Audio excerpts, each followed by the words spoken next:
El tema a tratar es los derechos de la naturaleza. Claramente nos habla sobre el respeto y saber convivir dentro de la naturaleza, si queremos opción de vida, porque claramente el ser humano está destrozando con el medio ambiente. Teniendo en cuenta también los megaderechos, que son los derechos humanos, derechos de la naturaleza y el buen vivir. Luego, los metaderechos, que son el agua, la soberanía alimentaria, la biodiversidad, la soberanía energética. Bueno, en el año 2008, las constituciones ecuatorianas, al reconocer los derechos de la naturaleza, se comprometieron a construir la tierra, así como ha sido destruida. Eso tuvo encuentro en Montecristi y la denominaron los indígenas como Pachamama, como sinónimo de naturaleza. Varios asambleístas se opusieron ese día y dijeron que era una idiotez, pero hoy en día se está viendo todo eso. En el 2008, ya vamos en el 2022, y pues hoy en día estamos pasando factura por eso. Una cosa que está apoderada de la naturaleza es el capitalismo, que destruye las condiciones biofísicas de existencia, es decir, vende los recursos naturales, el agua, bueno, todo lo que produce la naturaleza lo vende y entonces todo lo hacen es por un bien común. Bueno, entonces los derechos humanos y los derechos de la naturaleza, eh, pues hay algo muy similar que es eh, preservar la naturaleza. Eso es lo único similar. Y, y sí, tener conciencia sobre lo que estamos haciendo.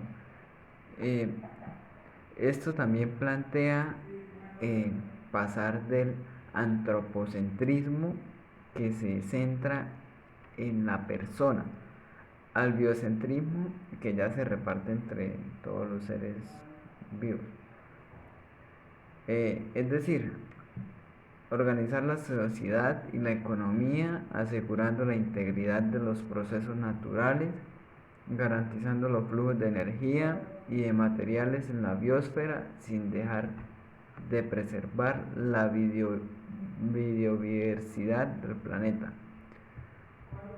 Se considera que es imposible continuar con un modelo de sociedad depredadora basado en la lucha de los humanos contra la naturaleza, y es lo que hoy en día se ve. El ser humano está destrozando la naturaleza.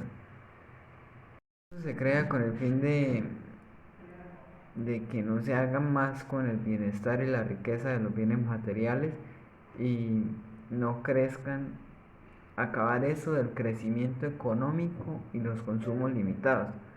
A reconocer a la naturaleza como sujeto de derechos en la búsqueda de ese indispensable equilibrio entre la naturaleza y las necesidades de los humanos. Se supera la versión constitucional tradicional de los derechos en un ambiente sano. Bueno, el ambiente sano es un derecho de los humanos, más no de la naturaleza. En los derechos humanos, el centro está puesto en la persona. Se trata de una visión antropocéntrica, como ya lo dije anteriormente. Los derechos políticos y sociales, es decir, de primera y segunda generación. El Estado le reconoce a la ciudadanía estos derechos como parte de una visión individualista e innovadora de la ciudadanía. Los derechos económicos, culturales y ambientales, conocidos como derechos de tercera generación, se incluye el derecho a que los seres humanos gocen de condiciones sociales equitativas y de un medio ambiente sano y no contaminado. Se procura evitar la pobreza y el deterioro ambiental que impacta negativamente a la vida de las personas. Los derechos de la primera generación se enmarcan en la visión clásica de la justicia, imparcialidad ante la ley, garantías ciudadanas, etc. Para cristalizar los derechos económicos y sociales se da paso a la justicia redistributiva o justicia social, orientada a resolver la pobreza. Eh, Se encarga más de la pobreza y de cómo se mantiene el ser humano. Los derechos de la tercera generación configuran además la justicia ambiental, que atiende sobre todo amenazas de grupos pobres y marginados en defensa de la calidad y sus condiciones de vida afectadas por destrozos ambientales. En estos casos, cuando hay daños ambientales, los seres humanos pueden ser indemnizados, reparados y compensados. Bueno, sin embargo, en la Constitución de Montecristi, los derechos humanos de tercera generación habla sobre un mandato de desmercantilización de la naturaleza, que es la privatización de la venta de agua o la introducción de criterios mercantiles para comercializar los servicios ambientales. Y se creó un artículo referente a eso. El artículo es el artículo 74 de la Constitución de Montecristi, que dice que los servicios ambientales no serán susceptibles de apropiación, su producción, prestación y uso y aprovechamiento serán regulados por el Estado, ya que el agua fue declarada en la Asamblea Constituyente de Montecristi como un derecho humano fundamental y es vista como un negocio, no como un derecho. Por eso, al inicio del texto constitucional se estableció en el artículo 12 que el derecho humano al agua es fundamental e irrenunciable. El agua constituye patrimonio nacional estratégico de uso público, inalienable, imprescindible, inembargable y esencial para la vida. Estos artículos, son utilizados para proteger los ciclos vitales y los diversos procesos evolutivos que hay en la naturaleza. Solo las especies y áreas naturales amenazadas.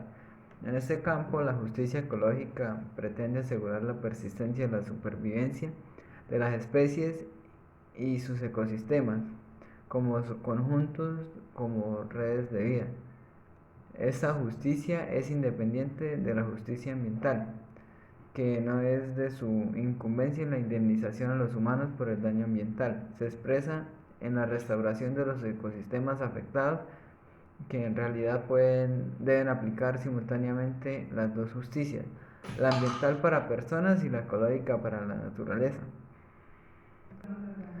En fin, los derechos de la naturaleza necesitan y a la vez originan otro tipo de definición de ciudadanía que se constituye en lo social pero también en lo ambiental. Este tipo de ciudadanía son plurales, ya que dependen de las historias y de los ambientales, acogen criterios de justicia ecológica que superan la tradición de justicia y se denominan metaciudadanías ecológicas.